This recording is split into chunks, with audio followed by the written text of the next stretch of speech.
Are we? Oh, we are live, Joe. Hello, Joe. Hey, welcome back. What's up, Chumley? It's just worn out, man.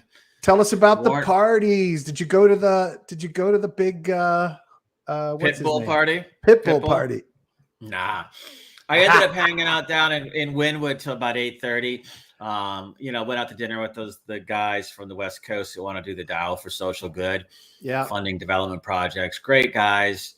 But I was at that other conference after the one we went to. I was at the One of World Conference, which is like a big artist one out of LA.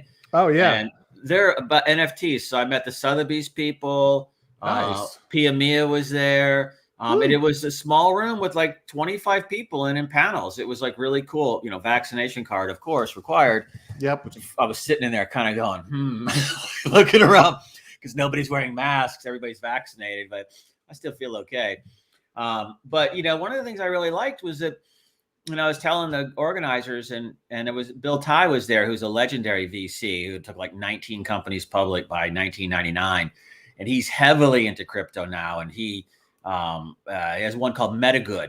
There's a lot of things with, I think they're the ones that financed the extraction of that gal from Afghanistan a few weeks ago. Oh, yeah. And they did a bunch of stuff at COP26. Where, they were projecting stuff on the walls of buildings. So they get people to, there's like a social community development thing like we see in a lot of projects. Right. They get rewarded. There's not really a token that's tradable, but you get these bananas that you use to do something else with to enhance your rep and abilities. Wow. So they're kind of doing all this stuff. But here's the cool part. What I thought was cool is that, because I was here while you're talking. Keep going. Yeah. I got a haircut yesterday. Oh, there you go, man. Mr. It's not cooperating. Yeah. Whatever. Fuck it. But these people are all the people that come in and buy NFTs. I can't hear you. Yeah, that's on your side, bro. Oh, there we go. It's about people. They are all coming in and buying NFTs with fiat on credit cards and things. And where? These were all the people when they do it. They're buying with credit cards, or they're buying BTC with credit cards. They do that. Like the NBA Hot Shots thing that's all credit card. Yeah, those people were there. But what was cool is One of and all those guys, they're minting all the NFTs on Tezos. So we got to look at Tezos more in depth because when the environmental thing that some people try to bring up about minting NFTs on ETH or the whole proof of work, proof of stake argument, all of that, Tezos is minting NFTs, and this one group, the iHeartRadio guy was there, and they're like the biggest radio company in the US, and they do these big festivals. And so they airdropped a bunch of NFTs before the festival so people could get special experience things. And they minted $1 million+ on Tezos for like pennies a piece. And they did it in like a 24-hour period, which, I'm seeing, how some of these other mints go. That's pretty impressive. So we should start looking at what's going there. And then when I sent you that Coinbase article, they're staking a ton on the Tezos platform too. So it's one that I kind of haven't been paying attention to, but we should start to. But yeah, I'm just worn out. No, I'm seeing. Well, let me double check. Maybe it reconnected by accident. Let's see.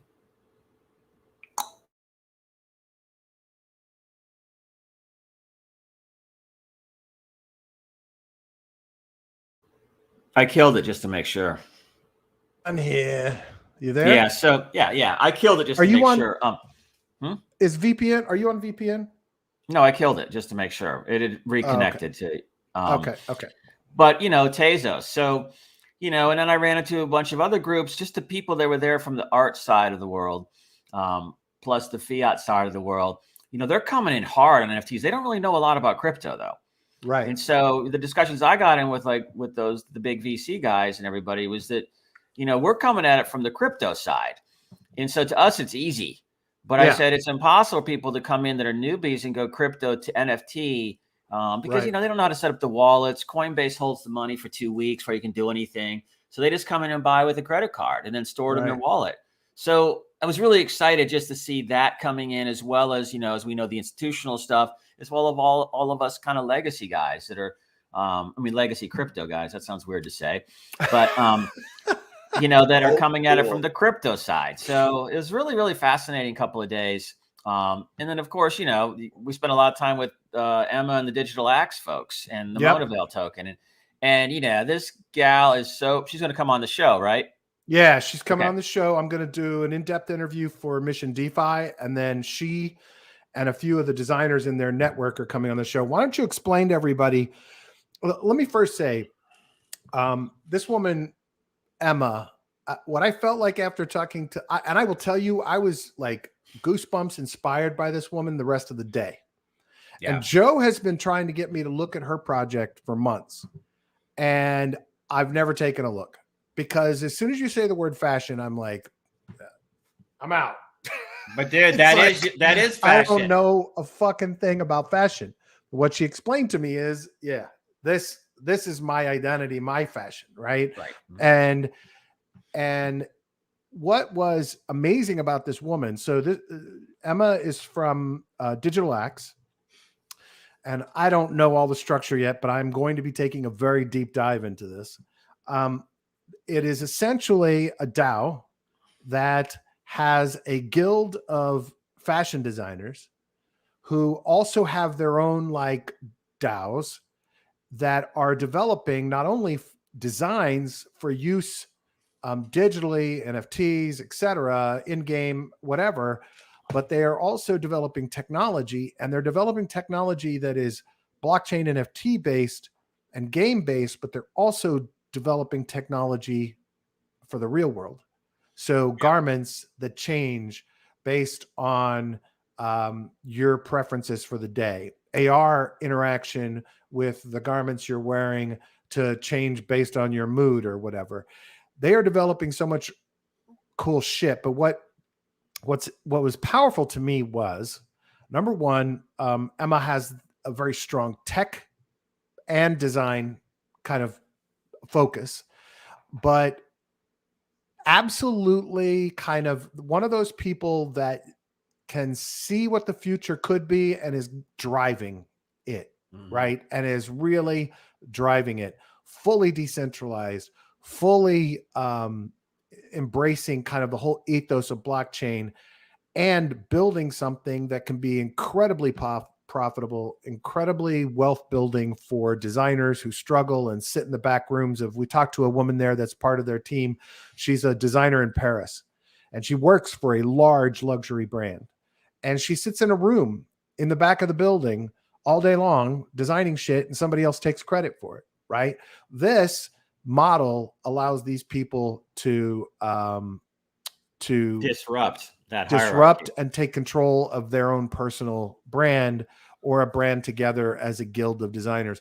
But the way they've structured this DAO and ecosystem, it's a self-feeding system, right? The tokens, everything about it is everything that everyone does. They all know that everyone else in the ecosystem's success is important to their success. All of it's tied together. And she is so forward thinking and so inspirational. I felt like I was talking to Vitalik Buterin, but someone with charisma and as smart as he is, right? Just at different things. Yeah, I was thoroughly blown away. Just totally blown away. What really got me, and what, I've been in that token Monavale since I think January, February timeframe. And, I remember that I think there's only 5,000 of these tokens out there, and it's Monavale.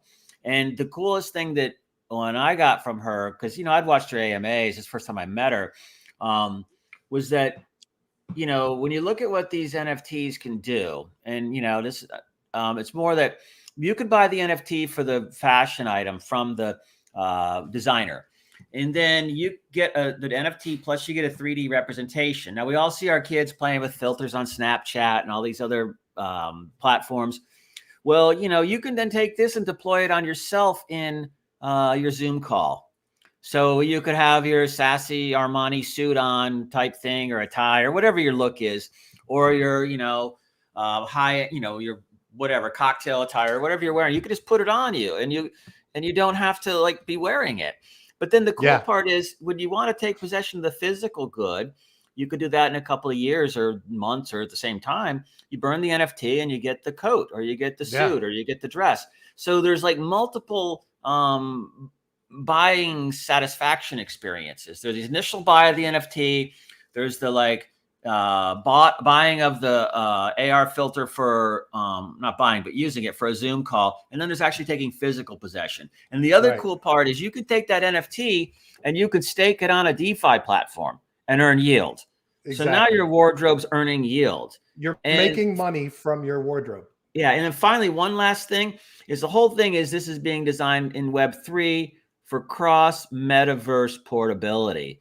And that's huge to me because that means you're going to be able to take it, whether you're in, Facebook metaverse or you're in Decentraland or Mana or Sand, whatever, any of these, you're going to be able to go from one to the other with your gear pack. So even like Call of Duty, Assassin's Creed, those kind of games, Roblox, you're going to be able to deploy into those with these outfits.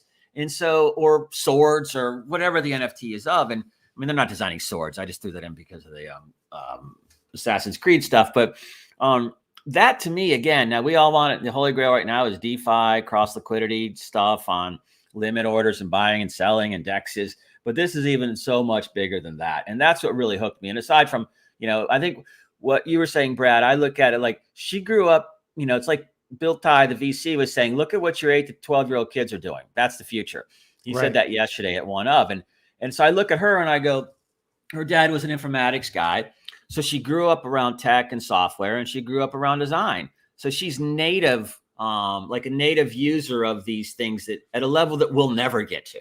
Right. And so to me, that's where you find these gems. She's only, she's in her early 20s. Yeah, she's early 20s. And, there's a long runway there. And she's super cool and charismatic and, one of the smartest people I've met in a long time. So I'll leave it on that. I was so blown away by this woman. She was truly, truly amazing. I've got some massive lag going on my computer. By the way, Dennis, we'll get with you shortly, buddy. I see you in the room. We have a guest today, one of our community members and somebody we may be doing some partnering with. He's going to talk a little bit about his DGen activities here in a bit. Yeah, totally blown away, impressed by her. I think we can get to the rest of the links later. These are some of the people we met. So that was Emma on the far left and on the left with the pink hair. On the right is Stella, who we met as well. She's one of the designers on the team there. She kind of runs the guild. She runs the guild. Yeah. Yep. Lauren in the back was the woman from Paris who's a designer. A really amazing team. One of the few booths at the show that actually understands what you do at a trade show. Everything about them was buttoned up. Now, look, I know it's probably chaos. It's, they're building a startup at massive scale pretty quickly, but thoroughly impressed with this model, thoroughly impressed with how they explain it.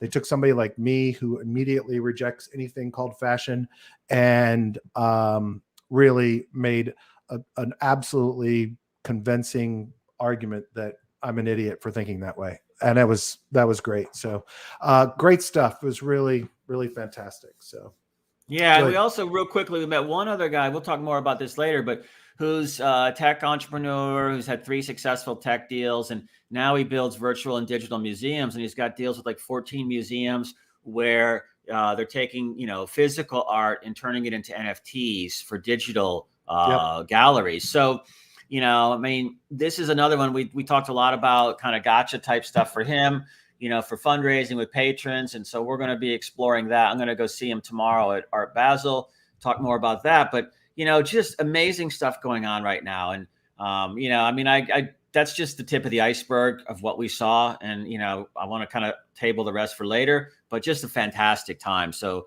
we were doing stuff while we weren't talking to you. So. And Joe, I had a great conversation with Ray from Doki Doki yesterday with lots of juicy alpha, and I can't share any of it with you. Ouch. Yeah. That's not fair. That's not fair. It's brutal. I can tell you that we're on track for permissionless machines and API, and that soon anyone will be able to deploy their own NFT Gachapon machine, and they'll also be able to connect it into their existing museum interface or games or whatever they want. So lots of cool shit coming. Love what Ray and the team are doing. And they're just heads down. They got people that are just like freaking out because, like all projects, the community freaks out when the price is down or the guys are in development and their heads down developing. they're going to deliver, and they're going to deliver in a really big way. I'm excited about that. So anyway, let's get to our my new pal Dennis, Max Life, who I believe. Hey, Dennis, nice to connect with you. We have actually never had a phone conversation or anything else except for DMs on Twitter. And I believe, Dennis, you connected to me through my buddy Corey. Right. That's right. And Upland, right? Or Uplift. Yep. Yep. And I finally met Corey in person yesterday, before yesterday at DecentralCon, and had never met him in person, and we both live in Miami, so that's kind of pitiful. But anyway, we have been friends for over a year and a half now, and finally got to meet in person, so that was exciting too. So, Dennis, thanks for coming on, man. Yeah, thank you. It's amazing how easy it is to make friends online, right? Yeah, exactly. It's incredible. Well, hopefully we have. I'm not going to disclose too much, but hopefully you and Joe and I are going to be working on some stuff together here in the near future, because Dennis is not only an investor in the crypto space, but is doing some really cool real estate stuff, and seems to have a good amount of experience analyzing and looking at things, but he also does a bit of the degen stuff that we do on the crypto side. So we asked him to come on today to talk about a couple of projects that he's working on. Dennis, do you want to share your screen? Sure. I mean, if we could just talk for now, I think that'd be fine. Sure. And just, tell us a little bit about yourself. Where are you from? Sure. So I grew up in Newark, New Jersey. So dirty Jersey. Yeah. Some of you guys have been here before. I lived in Jersey for about 8 years. 8 years. Very good. Yeah. So grew up there, and then I got a job when I graduated college working in the pharmaceutical space. So I sold drugs legally, legal drug dealer for a while. Did that for about 20 to 25 years. Sales, management, marketing, the whole thing. And great sales career. And pharmaceutical pays well. Yeah, very well, yeah. So pretty good. And it allows me a little bit of freedom now to do some of this stuff, because if you don't have some free time, I think it's impossible to do this, right? Yeah. It just takes so much time. It's hard to keep up. So you guys always have that banner at the bottom. Yeah, fire it up. Oh, yeah, fire it up for you, buddy. Fire it up. I do not give advice. I don't know what I'm doing. I'm a fellow degen. It's nice to be able to talk to other people that are interested in this too. And thanks to you guys to just kind of educate. How'd you get hooked up on it, man? Yeah. So about a year ago, February, I just started looking at NFTs and wax and that whole space. And you heard about how much money people were making just selling their art, right? Their digital art, and millions and millions of dollars. And I said, what's this all about? And just started playing around. It's just how I learn, right? So kind of go in, deep dive, and just see how it goes. Lose money along the way. So you came into crypto from NFTs? From NFTs, yeah. The wax space. Nice. Yeah, it's a wax. Nice. So I bought some crypto. I bought some Bitcoin, I don't know, 5 years ago, whenever it was like $1,000 each. I bought 3. Nice. Lost it pretty quickly doing some trading. I think I was doing some oil trading online through some of those websites. Said, let me step away from this for a little while. Just make sure I don't lose any more money. And then the NFT space brought me back for sure. Nice. Very nice. Do you actively trade like on centralized exchanges now, or is it NFT and DeFi for you? NFT and DeFi. Yeah. Just wanted to spend more time there. The wax space has been great. I don't want to make this all about wax, but I think it's a great way to start for people who know what they're doing. And it just gave me just the ability to practice and play with a little bit of money and just learn. And then listening to people like you guys and the calculator guy. Oh, he's awesome. Free education. You guys are awesome. So appreciate it. Thank you. Yeah, no, absolutely, man. Thanks for coming on. I it's funny. I got a bunch of messages this morning, DMs from people saying, look at this project. So I've got a big list queued up. Please note everybody that sent me some links over the last 2 days. I will queue them up. We'll hit some of them tomorrow if we don't have time later today. But thanks, Dennis, so much for coming on, and I'm looking forward to what else comes out of our new friendship. Yeah, look forward to it as well. And awesome. Because of you guys, I started to look at Hector DAO. That looks really interesting. And then this new thing I saw, I don't know if you talked about this yet or not, but Life DAO. I haven't talked about it. Yeah, some big discounts on the bonding side. It's on the Avalanche network. So if you want to look at that. Take a look. You want to share your screen? Let me see if I have that up. At the bottom, there should be a button, and it should say share. Sure. In StreamYard. Life DAO. We did. Who was that one we met that was doing the exercise? You do the exercise and you earn rewards. What was that, Brad? Did we see them yesterday? Were you telling me about That's the one we're not publicly talking about yet. Oh, got it. Sorry. Never talk about any of this stuff. Yeah, I'm like, I just hear so much intel or alpha, and just I trying know, to like man. turn it This into good intel. This is the one that's coming. We'll be talking about it soon enough. all right. Yeah, Cool. so it's LifeDAO.finance. So you guys can take a look at this. It's on the Avalanche network. Okay. And I just noticed, I learned from you guys how to look at the bonding, right? This area here. Mhm. Wait, And, do you have your screen up? Oh, you don't see it? No, hit the share button at the bottom, and then you have to pick which screen you want to share. Oh, got it. In StreamYard. There you go. And I'll add you. Hold on. Awesome. Now we're good. All right. So you should be able to see the LifeDAO screen Yep. now. Got it. Okay, great. So the whole bonding area is something that took a little while for me to figure out, but you guys kind of helped explain some of that. So positive numbers here, right, mean that it's at a discount. So MIM last night. Damn, those are good. Yeah, last night was 88% discount. So I just said, let me try it, throw a few bucks in there. Yeah. That's your first bond? Yep. That was my Nice. first. And then Hector DAO as well. And, hard to get started, but once you do it, it's not that complicated. Yeah, it isn't. I think it's just the whole conceptual block on it, right? It's like, is there any like special purpose behind LifeDAO? Anything they're doing, or is it just a standard Olympus, fork? Just a standard. I haven't found out too much information on it. I just wanted to kind of try it out, and then Totally as I learn more, I'll let you guys know. So I just aped in. That's cool. And are those 5-day ROI on those bonds? Yep. Okay. Awesome. Look at Awesome. that. That's beautiful. And then I guess I could stake it once I get through that bond period, and then take it from. Yeah, And then that's the whole idea, right? So you come into these bonds, you're basically buying the LifeDAO token. Is it Life? Okay. You're buying Life tokens at a discount by staking into the bond MIM or a Life MIN liquidity pair or Life AVAX liquidity pair.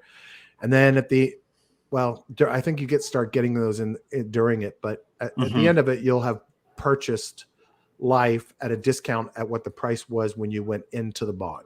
Right. So now, if the price drops a lot during that time frame, you're not getting a discount anymore. But that's just. But you still get the units. So. Yeah, you're still getting the units you put your money in for. Yeah. So then Absolutely. At the end, when you hit that redeem and you get there at the end, it's like a claim and stake, one button push, and boom, it's in your main staking column. Then. Yep. Yeah. No. I this one looks interesting. What's the index on it? I can't see the screen real well. Is it like 1 point, like on the dashboard? Is it like a 1.4 or 1.2 or something? Where is that index? No, it's on the staking page. Sorry. Oh, it is. I'm sorry. Yeah. I'm just wrong glass. I just have two At monitors. 92.17. That's so. What that means, if you bought one Life when it was 1, you have 92 Life. Look at the APY. What is that? 4 trillion? I know it's nuts. It's nuts. I love that. I love playing those. That's what we were doing with was it Snow Dog? Yeah. Don't say it. The S Dog. No more dogs in my life. Yeah. The dogs. Yeah, me too. But it was, it was interesting to see what was going to happen. I mean, that's why in those you only throw a few $100. It's like you're on the craps table or something. You know what though? Yesterday I tweeted out because Sheeb Newegg is going to start taking it as payment. So here's the interesting thing. I'm always mocking the dog coins, the meme coins, right? And I'm historically I'm wrong quite a bit, right? But what happens to a meme coin if it becomes a payment coin? Because it's so popular with newbies that everybody outside, like the theaters that are taking it, Newegg, all these people start taking it. It suddenly becomes a utility payment coin, right? Mm-hmm. And now you're no longer calling it a meme coin because it's actually something people are using for money, and could theoretically become more dominant for payments than the tokens that exist in the market today. So it's kind of crazy.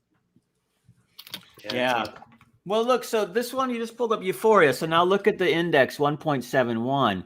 Yeah, so this says much newer. I guess the other one, LifeDAO, has been around for a while, if that index was that high at 92.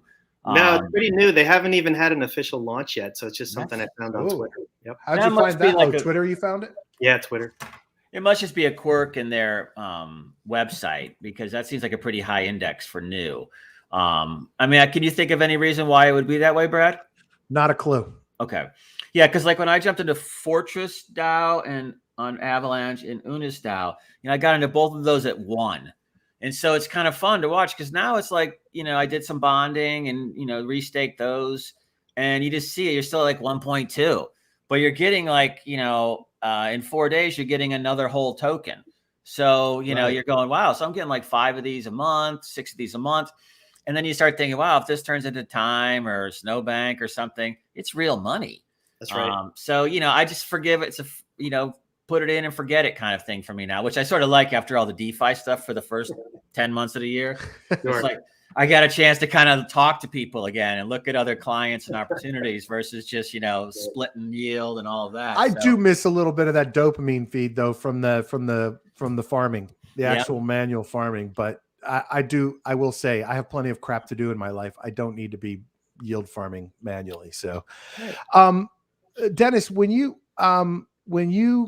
kind of got started in this, were you doing any DeFi stuff over on Wax? I know there's not as much over there, but were you doing stuff over there? I was a little bit. I mean, definitely a lot of stuff with different tokens. Every project has tokens, so spend some time with that. And then there's a project called Cait, CAIT, and then Corey knows a lot about that as well. So it's just some early DeFi stuff there. Right. And then Blue DAC was the one that's probably the most similar to what you guys have been doing, right? So what Corey set up, and it kind of gave me an opportunity to play around. It wasn't a lot of money, right, but a lot of tokens, and it revived the whole Wax space, to be honest, because a lot of the tokens were just dropping. Now that we had some utility of being able to pair them with Blue, it really just woke up the whole platform, which was great. Yeah, sadly, I think Blue itself has taken a little bit of a hit, the price, just because people are dumping at every yield farm. Sure. But I think what Corey and his partner did was like make a sacrifice to like try to put some juice into Wax, and get the community moving more into DeFi stuff. And I always salute Corey. He's always seems like he's doing the right thing. So to me, that's awesome. Oh, and I don't think they're done yet, right? It looks like it's going to be around for a while, and you hear a lot of people talking about it. So at some point, everything's volatile. I expect things to go up and down. So it'll just be fun to watch. What's your opinion overall? So we had a discussion yesterday, and I won't drag him in, but we were discussing. Wax was at this show we were at, and they had a 10x10 booth, with a big video wall, and no real value proposition. Just said Wax. That was it, right? Now, here's a blockchain that's like pretty much a huge percentage of what's happening there is NFT based, right?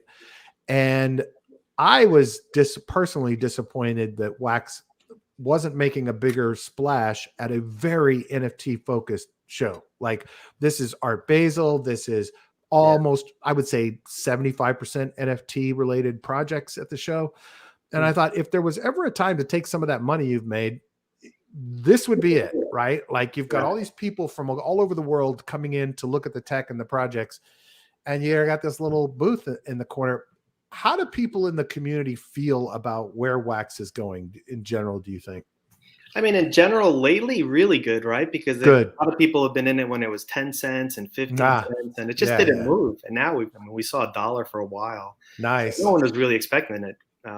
Really, most of us just go there because it's, the community's great. We went there for the NFTs. We stay for the community for sure. And I think we see that more and more. So that's something I've been learning. If there's a good community, I stick around because I think the project's going to do well if there's people behind it that believe in it.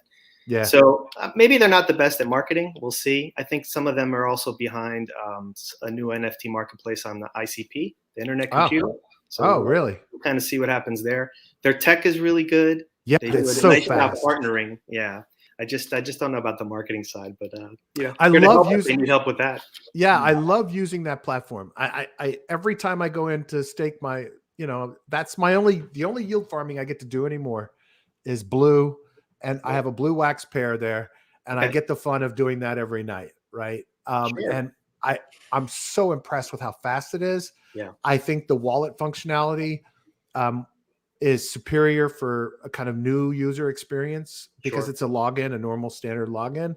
I think the figuring out the RAM and CPU stuff, I still haven't taken the deep dive to figure that out. I just put Wax in when it tells me I need to, but that'll probably last for a while. But it's pretty easy to use. No, it's easy to do. It's just confusing. It's like, okay, wait, but I get that back. So You do. I don't have to pay fees. That's and another. and the bonus. overall fees are really low. It works really fast, and the fees are low. I mean, I want to do more on ETH, but it's just it just seemed impossible. No, you can't. You can't. Yeah, I mean, look, I've got a chunk of Ohm staked, and I'm not ever selling my not ever, but I'm not selling my Alchemix right now. There's big stuff coming from Alchemix, so those are two that I'm willing to pay the fees, and I let my I've got a small. Their yield farms at like 59%. They're staking, single token staking, and I'll let that stack up. I just get a few accumulated, and then I'll do the transaction. But anyway, all right. So you got Euphoria here. Is this just another degen play, or do you know anything about the project itself? Yeah, it's another new one that popped up. I think I Nice. heard Joe kind of brought that up, I think, the other day. So it's something I'm looking at. Cool. And then Hector DAO for sure. Yeah. Hector DAO's getting some attention. So how's the APY going on it right now? Let's see. Yeah, I can't remember what. 306,000. That's awesome. Yep. Yeah. This stuff changes every day. Oh, it's a Phantom one? Okay, got it. Here it is. Yeah. Hector's on Phantom. Cool. Wait, and I thought I remembered Hector had some other kind of purpose. Can't remember what it is. Dennis, were you the one that sent me Life DAO? Somebody sent me Life DAO yesterday. I sent you Life yesterday. Yep. Yeah. Okay, good. I wanted to make sure. I got a bunch of others I got to go through, but that's cool. I did see one. Let me see if I have the tab still open. I saw one the other day, yesterday or the day before, that's actually doing a incubator model where they're taking treasury earned in the Olympus DAO fork and turning it into investments in other DAOs. But I don't think I still have it open. I got to look in my database and see where I put that one. But yeah, that's cool. So from an NFT perspective, have you done anything outside of Wax, or are you staying primarily in Wax? Primarily in Wax. I dabbled in some other stuff, but Wax, I just have so much invested in there at this point. Started small and it's really grown, which is nice. Yeah. There's great artists there too. It's people I've been able to connect with. And then through just all the different communities and metaverses, it's just really easy to meet people, like I mentioned before. Yeah. So I've connected artists with different projects, and they're nice. From places like Brazil, and they're now doing pretty well. So it's just nice to be able to do that for people. As part of the call we're going to do together, let's make sure and talk about that in relation to Doki Doki. Awesome. Because there's some real opportunities there. That's very cool. Real quick note on for everyone else can listen in. I sent you a message. I have to go to my mother-in-law's tonight for dinner. So we can either do it around 10 o'clock or we can reschedule it for another day. Whatever works for you, Dennis. Yeah, anytime. Yeah. Okay, cool. Do friends and family think you're now the nuts crypto guy? Yeah, that's the funny thing. I mean, honestly, there's no one else that talks about this stuff in real life. Just no one understands it. I have 2 kids in college, right? So my daughter's a senior in Gettysburg. My son's at Pitt, freshman. And so they're starting to listen to me a little bit more about like Bitcoin and stuff like that because their friends, their roommates are talking about it. Mm-hmm. But I mean, I don't know anyone in person that I could talk to about this stuff. So nice to be speaking to fellow degenerates. That's awesome. It's funny, just to follow on that. I had a call this morning with a group that wants to do, it's an STO. They want to do a security token. It's US. So they want to use it just like a Series A type thing. And so I was trying to see what they wanted to do. And I said, so how long have you been in crypto? He goes, I just went in 3 weeks ago. And I was like, well, welcome to the jungle. Right. And, but he says, all my friends think I'm crazy. Yeah. And I go, I like hearing that because, I said, I talk to guys at Treasury and they don't even know what's going on. I mean, they're trying, I'm not trying to speak ill of anybody, of course, but it's like, they're just trying to figure out centralized exchanges in a stable coin. They don't know DeFi and they certainly don't know DAOs. They don't know NFTs. And so I started realizing this circle is getting smaller and smaller and smaller of who I talk to. And the rest of the people think you're crazy, but all you got to say to them is like, well, what do you think? I mean, and I'm all for the spending that we're trying to do, infrastructure and build back better. So don't get the wrong idea. But when you print $5 trillion, you're diluting the value of the dollar. So when you spend 10 trillion last year on pandemic and, a couple of trillion before that or 5 trillion, I mean, that's like if Tesla went, well, not Tesla, but if GE went and issued, another $10 trillion worth of shares, or, they would dilute the stock by 50, 60%. The dollar is diluting. Yeah. And everybody else is too. And we haven't seen that dilution until lately when you go to Whole Foods to buy something and you realize, damn, all these drinks are like $5 a piece now. Or you order from Starbucks and bacon, egg, and sausage sandwich is now $5.50 instead of like $2.80 4 years ago. So we are paying it. You see it going down there, but crypto is the only one that's going to hold at that point. So, I think it's one that, it means what I'm getting at now is, and I said, look, JP Morgan, Blackstone, BlackRock, Goldman, they're some of the biggest buyers of crypto right now. And it's not for their in-house stuff. It's for their clients. So, it's just going to trickle down and you're going to have more and more people coming in. So all of us early, and we're not even really early, you're going to be in a good spot. And, as I said earlier, I don't know if you heard it, but, VC Bill Dye was there yesterday at this one conference. And he was like, look, just look at what your 8 to 12-year-olds are doing. That's the future of the world. Right. And, they're earning tokens on Roblox. They're doing play to earn stuff. They're gaming and they're doing all the things that we do, but haven't quite figured out, they're not really thinking about the money side. I mean, I kind of got into it for the money side, me too. But they're doing it as a gaming thing, and then they're going to have wallets of money. Yeah, later, actually, though, cool. On the Roblox side, the interesting thing is what happened is because Roblox doesn't has their currency in there, but it doesn't have any real value. I mean, you buy the currency. You mean Robux?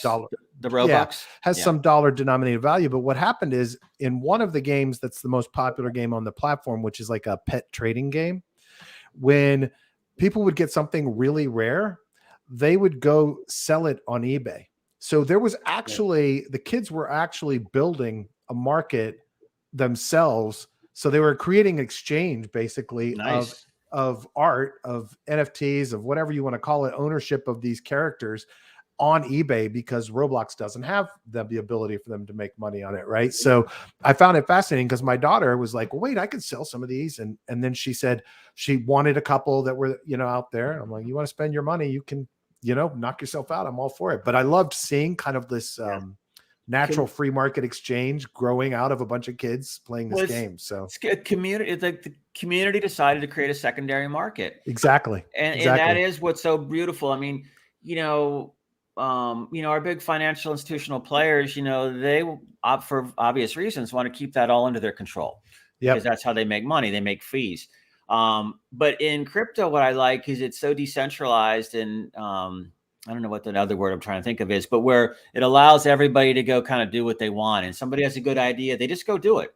And then like the market tells you if it's a good idea or not at that point. So it's just pure capitalism. And to me, we need more of that. So, and it's the 8 to 12-year-olds that are doing it. That's what cracks me up. The kids get the gaming side for sure, right? And totally. And they come on board and they start to realize they can actually play to earn, right? And, some of them, it's like it's not popular to talk about play to earn. It's like, well, you're not a real gamer if you're doing that. So I hear some of that chatter, but that'll go away when they start to realize, like, wow, I can actually give up my part-time job and just do this. Exactly. Yeah. Well, the reason it's not popular is because those big gaming franchises are, running psyops on them, telling them, oh, it's not cool to do play to earn. Right. Because we want you all to. Yeah. Epic won't though. I think Epic's gonna jump hard on the NFTs, in-game pieces, mobility between games of characters and accessories. I think when Steam said we're not touching it, that when Epic said we're gonna give it a shot, that they were like, yeah, okay, open that door for us, pal. We'll take it because it's amazing. Well, those were metaverses too. So when you look like we talked about with Digital Axe and Emma's token Monavale and the NFTs, they're going to be able to move in between those different metaverses to characters. And, we kind of chatted on it like, a lot of the guys that play Call of Duty are dressed up in female skins. And a lot of the girls that play Call of Duty dress up in guy skins so they don't get beat on. It's like, because there's a lot of nasty. I think we lost Brad. There's a lot of nasty. I'm still here, just losing video. Misogynistic language in there. For sure. But some gals, my daughter can take it. She doesn't care. But she just puts it back on them. But people just like Brad was talking about fashion and how he doesn't have a fashion sense. And I said, dude, that is fashion. It's like, casual fashion. It's like I don't care. That's an expression of your core being. And so the same thing happens in the games with all these characters and skins and abilities. So I think that we're looking at a very exciting time. And I share a lot of people's perspective that, people like us, we look at it more from the, through the lens of what we grew up, whatever our native tech was. Sure. These kids have got the native tech going on a level that, we can't even handle. I don't even like to do all the social media just because I'm like, it's just another thing to do. Takes up a lot of time. Yeah, I already don't check email at all. So why would I be checking LinkedIn? Right. I don't check that either. So it's like I'm kind of back to that busy I was work thinking model. about you the other day, Joe. We got to get you on. You really gonna have to start doing Twitter, dude. I know. I think I have like 11 followers, and I haven't done anything in there. I'm Joe Cawley 5, if in case anybody's wondering. But, so I'm having a camera outage, just so you guys know, and I'll just be I'm going to be a non-guy today. So yeah, that would be an interesting.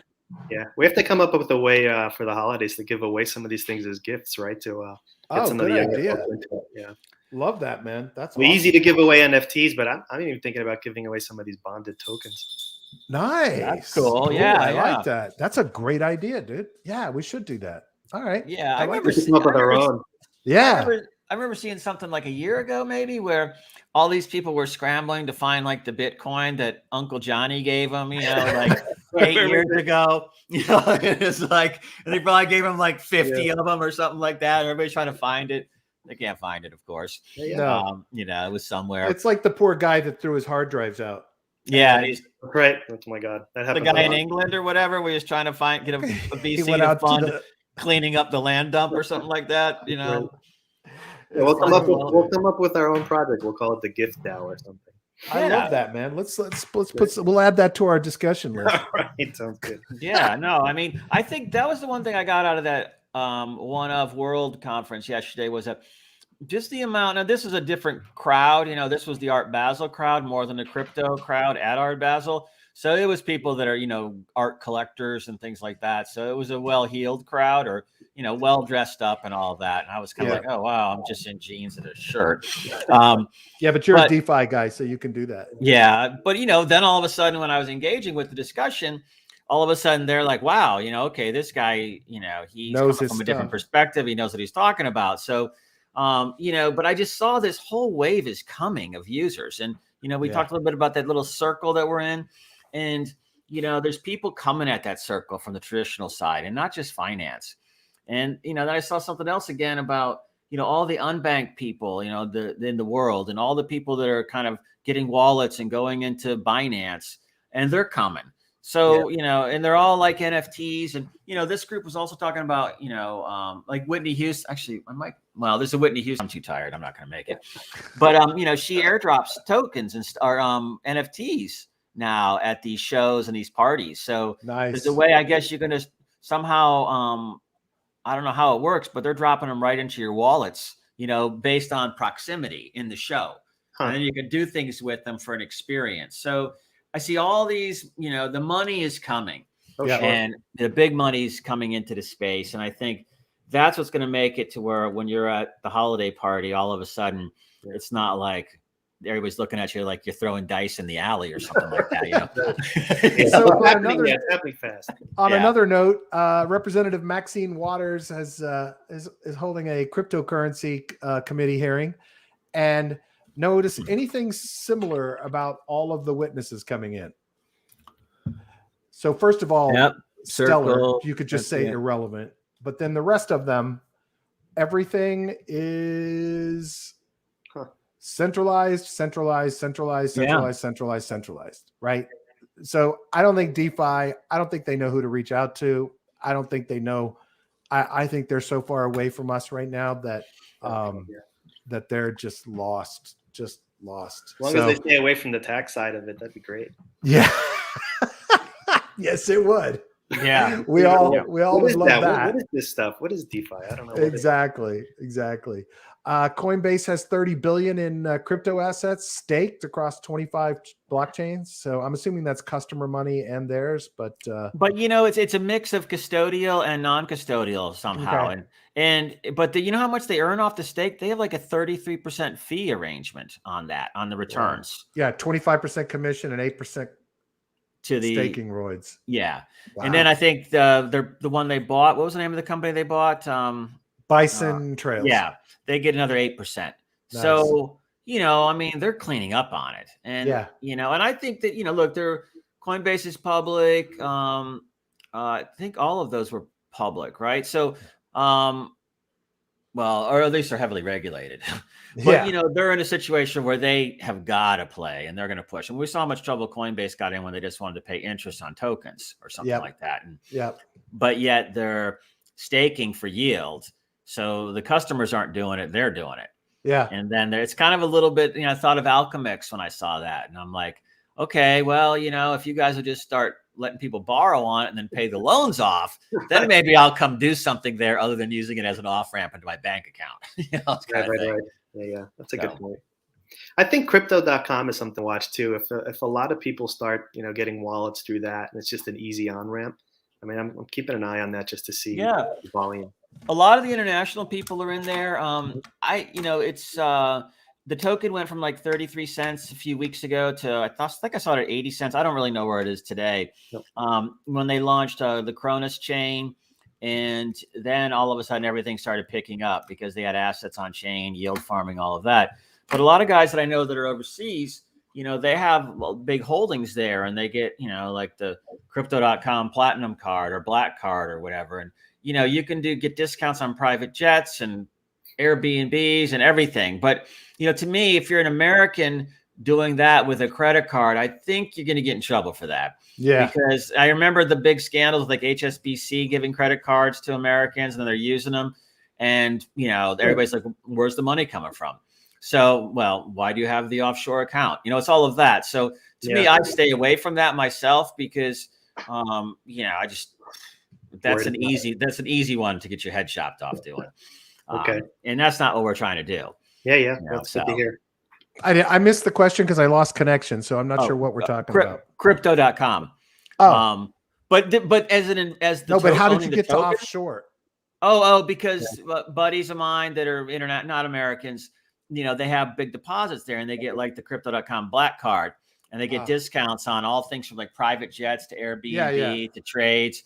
But I say, you know, it's sort of like what happened before with HSBC where they're giving credit cards to Americans. So they're kind of offshore credit cards and they spend them in the US. And you're just opening bringing the money in. Okay. Yeah. I thought you were saying people shouldn't set up offshore entities. I'm like, oh, okay. No. I think that's totally legal. That's totally legal. I don't have a problem with that at all, but you know, you declare it, of course, but of course there's a box on your tax return that you have to check. And I mean, I'm no tax expert. I'm just saying I try to stay out of doing anything. They're doing a good job with the TV ads. I just, you know, any market they're killing it in a big way. I just think that's gonna what if fortune favors the brave? I already remember it, you know, Matt Damon saying that. I mean, that's a great commercial. And then getting Staples Arena in LA, the name on there, like FTX here in Miami. Yeah. I mean, it's just everywhere. And, you know, you watch NFL football games, every single ad, you know, after the beer and stuff like that is either DraftKings, fan, whatever, those gambling sites, or it's crypto. Yeah. Now, so you kind of think, oh, okay, so there's a bunch of degens out there that are used to like, you know, hey, there's no spread here, guys. Come on in. Yeah, you just got to pick the winner, man. Who's going to become the Robin Hood of these wallets, you know? And I think that's going to be what we have to keep an eye out for. Absolutely. You know, I use that analogy quite a bit, and I think it's going to happen. It's just who, right? Yep. Something Joe slipped out a little bit earlier may have some relationship to that. We'll talk to you a little bit about that later, and then eventually we'll talk to everybody here about it. So, real quick note, I found out that Gelato, who I've talked about before, which is the automation tech, has a platform, sorbet.finance. I'm going to try to share screen, but my computer's just hating me today. I don't know what's going on. It's those Macs, dude. I tell you. Dude, kill me. Don't even try. Don't even try. What was it called again? What was it called? I'm loading it up. It's called Sorbet Finance. So limit orders. Matic. I think it's also Avalanche, and of course Mainnet. So, and if you're in those circumstances where you want to keep buying up something for staking or whatever it might be, you can set your lower prices here and wait till it gets filled, right? Well, it's really what I'm thinking right away. I mean, I've been buying Klima on the dip because there's a whale dumping because they dropped some APY, I think from 40,000 to 20,000 or something. So people dump, but it's a big buying opportunity. So, you could set limits on Klima here, I guess, or you could set limits on Hector Yeah, or any of to these build your stack. time. Yeah, Nice. so I was trying to trade the range on time, buy it at 7, sell it at 10, and I've done it a couple times, but the amount of times I have to watch it, and you miss the bottom all the time. Yeah. So, Brad's a big fan of, when we used to do the stuff on centralized exchanges, the stinky bid concept, bidding at night before you go to bed, like 45% below the price. And then you wake up in the morning sometimes and it fills, yeah, because there's a big wick that drops. And so, well, I'm a big fan of automating it, and that's something we're going to be working on and using our mean reversion indicator to actually automate this, these buys and then stake them, right? So Gelato provides the framework for automation, which is how this was built using their tools.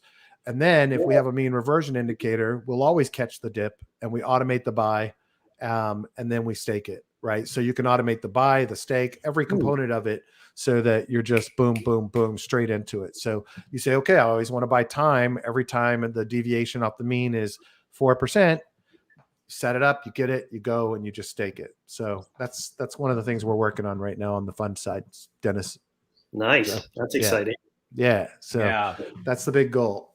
You guys aren't just pretty faces on TV. That's so good. I like it. I like it. Dennis, where in Jersey are? Well, never mind. Don't answer that question. Never mind. Somewhere between Newark and Philadelphia. I got you. I lived in Bernardsville for 8 years. Are you familiar with the area? Yeah, Somerset absolutely, County. Yeah, it's beautiful. Pharma Central. Yeah. What exit? What exit, man? No exit. We're not out there. I actually love Newark and Hoboken. There are a lot of good restaurants out there.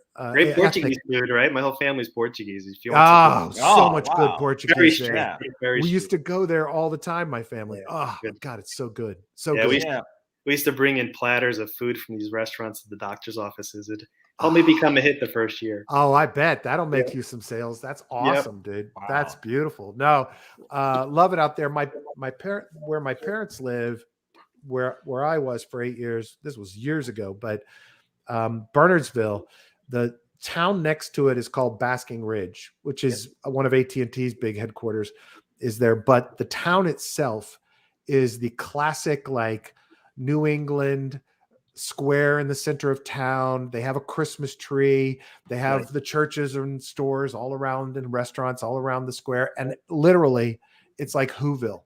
Every year at Christmas, there's a night of caroling around the big tree in the center of town. I took my wife, who was raised Jewish, took my wife there, but she loves Christmas. And the first Christmas I took her there, she was just like, oh, we are here every Christmas. Your parents live here. We are never not going to be here for Christmas. Really nice area. Really it's nice. Beautiful. People have no idea how great Jersey is. Yep.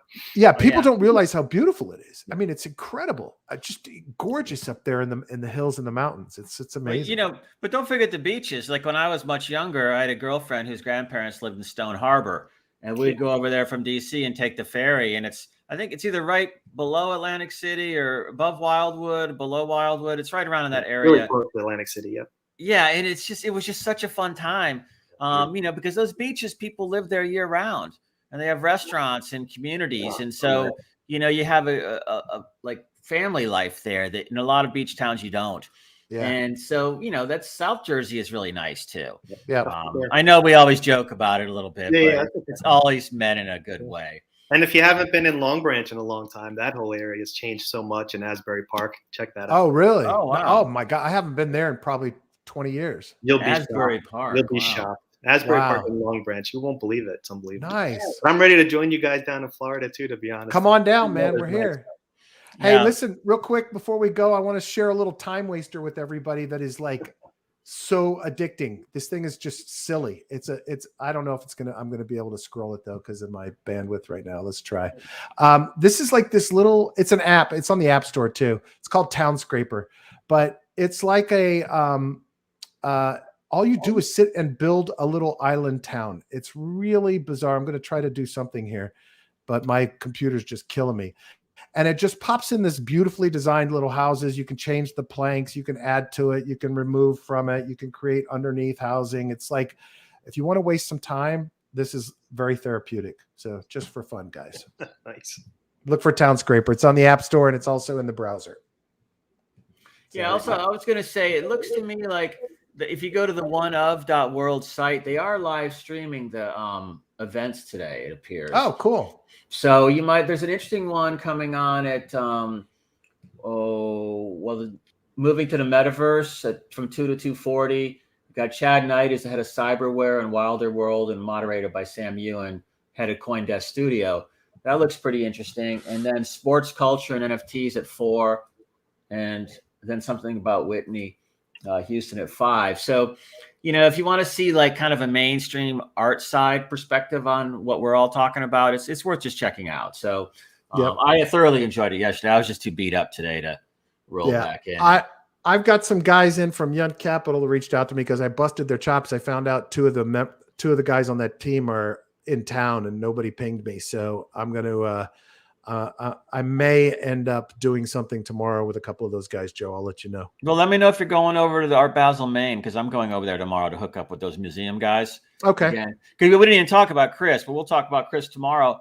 The guy who's doing all the NFTs in museums and doing deals, and maybe I did touch that a little bit. You touched it a little bit, but we're going to get him on the show. More in depth with it. It's very cool. So I'm going to go hook up with him again, and the guys doing the DAO for social good, Ransom, Kong, and his crew. They're actually leaving tonight, so I spent a bunch of time with him yesterday, and that's he's got great ideas, and he's very personable, and luckily he was about my age. A little quick joke. We were talking, and he goes, "Oh, you're a millennial, huh?" And I was kind of going, not really. I said, if I'm edging a little bit, I would say Gen X, Yeah. But so I thought, oh my God, this guy's gonna be like 20 again. And right. So I'm gonna show up and no, I can't go out partying. And but no, he was like, our age. So nice, super sharp, good guy. So this is such a great networking week for us here. And everybody coming in. So we wish you were here too. Because the weather's beautiful. It's like 72 outside and sunny. Oh, that's awesome. And great, enjoy it. Yeah, so funny. One more thing, I had a call with the STO guy up in Boston. He's on the beach. He's like, "Yeah, I'm on the beach." So I was thinking he was in DC, Rehoboth, or something like that. And I'm like, just thinking, thinking it's August or something like that. Oh yeah, the beach is nice up there. And then about 5 minutes into the call, I'm like, "You're on the beach in Boston right now?" I said, "I guess because the wind's howling and everything." But I'm seeing like bathing suits and kites in my head, people in the water.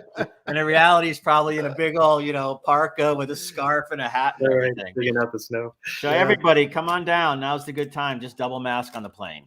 Yeah. Hey guys, check my B05 crypto feed on Twitter today. I retweeted a really great thread on wallet and signing safety and MetaMask, what different things mean, what you should be looking for when you're actually signing in your wallet.